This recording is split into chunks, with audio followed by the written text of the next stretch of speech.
जैसा कि आप जानते हैं, केदारनाथ मंदिर भगवान शिव को समर्पित एक प्राचीन और पवित्र तीर्थ स्थल है जो उत्तराखंड के रुद्रप्रयाग जिले में स्थित है। इसकी स्थापना और इतिहास पौराणिक कथाओं से जुड़ा हुआ है, विशेषकर महाभारत काल से।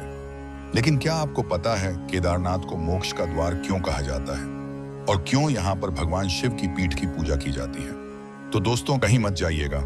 आज हम जानेंगे कि केदारनाथ की स्थापना कैसे हुई और केदारनाथ से जुड़ी कुछ अनसुनी और रोचक बातें। यह उस समय की बात है जब महाभारत के युद्ध के बाद पांडवों को अपने ही कुल, गुरुजनों और रिश्तेदारों की हत्या का बहुत भारी पछतावा हुआ। उन्होंने महसूस किया कि चाहे उन्होंने धर्म के लिए युद्ध लड़ा हो, फिर भी हजारों लोगों की मृत्यु का पाप उनके सिर पर है।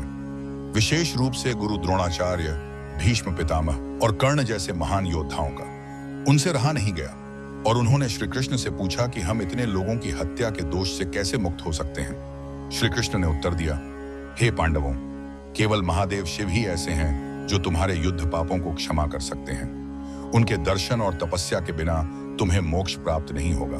जाओ, हिमालय की ओर बढ़ो और उन्हें खोजो। लेकिन भगवान शिव उनसे नाराज थे। उन्हें ज्ञात था कि पांडवों ने युद्ध में कई बार कपट और नीति का सहारा लिया, जैसे अश्वत्थामा की मृत्यु का झूठा समाचार या कर्ण का वध जब वह निहत्था था।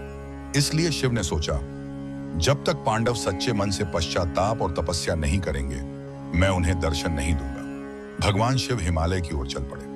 उन्होंने छुपने के लिए भैंसे, अत्तयुव नंदी का रूप धारण किया और चले गए केदार क्षेत्र उत्तराखंड की ओर। श्री कृष्ण के कहने पर पांडव भगवान शिव की खोज में निकल पड़े। उन्होंने काशी, वाराणसी से अपनी खोज की शुरुआत की, क्योंकि वह शिव की नगरी मानी जाती है।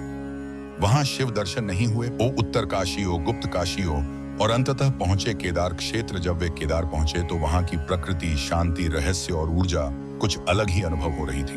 भीम को अंतरात्मा से यह आभास हुआ कि शिव यहीं कहीं हैं, लेकिन किसी रूप में छुपे हुए। भीम ने सोचा, अगर शिव रूप बदल कर छुपे हैं तो वे भाग सकते हैं, लेकिन मैं अगर इन दो पहाड़ियों के बीच खड़ा हो जाऊं तो कोई भी जीव इस संकरे मार्ग से निकल नहीं पाएगा। और कुछ समय बाद एक भैंस को वहां से निकलते देखा। उसे लगा यह कोई सामान्य प्राणी नहीं है।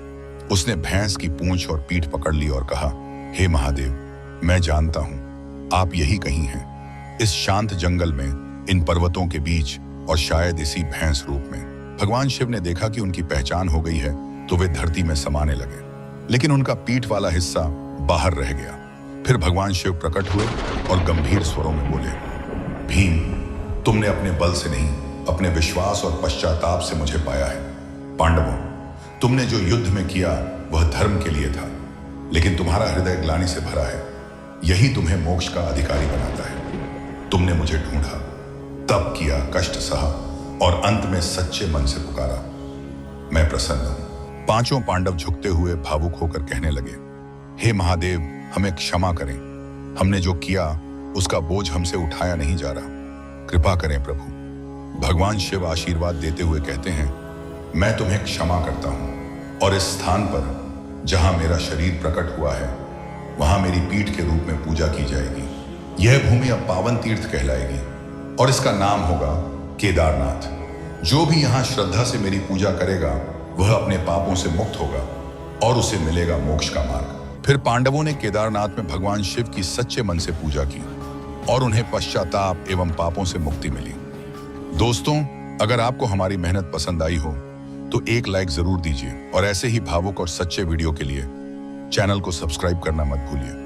आपकी एक सब्सक्राइब हमें अगली कहानी लाने की ताकत देती है।